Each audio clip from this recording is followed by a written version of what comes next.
Hi, in this video, I will let you know how to order 3D models in India. This is our website InfiBuild.com. You can see. In this website, first you have to sign in with Google ID. You will be navigated to this screen where you will have to click your email ID. Then click continue. Then you will be prompted to this home screen. There you can see your email ID is logged in. Now you have to go to the upload and code section. When you click it, you will be navigated to this page. In this page, you will see this choose file section. From here, you can choose the STL file from your PC, and you will be able to see the preview of those 3D models which you wanted to be printed.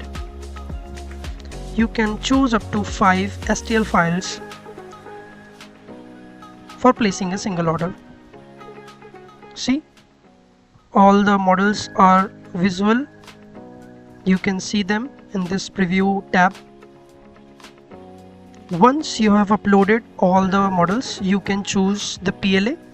We have also aluminum and brass CNC machining orders, but for that, now get code, select the infill according to yourself. Then you will be see the pricing, right? Their other details are also mentioned.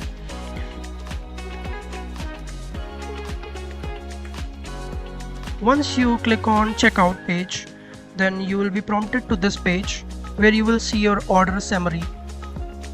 Here in this page, each order has a specific mass unit written in gram. According to the quantity, if you increase the quantity of a specific model, the price will go up. Yes, you can see 5. I've increased to the 5. Then you can increase any of the quantity, just like you do on Amazon or a Myntra or any e-commerce website, right? See, the price is increasing, but there won't be a very much price fluctuation if you order more than one part. Now you have to fill your shipping details accurately: phone number, address line, then city and the state and the pin code, right? We have two options, COD and the pay online. If you choose pay online, if you click on it, you will be prompted with the Razor Pay screen where you will see a QR code for completing the payment. Yes, so if you have decided to go with the COD, you can close this and go with the COD order, right? See, now your order has been confirmed. You can go to my order section, and here you will see the order ID.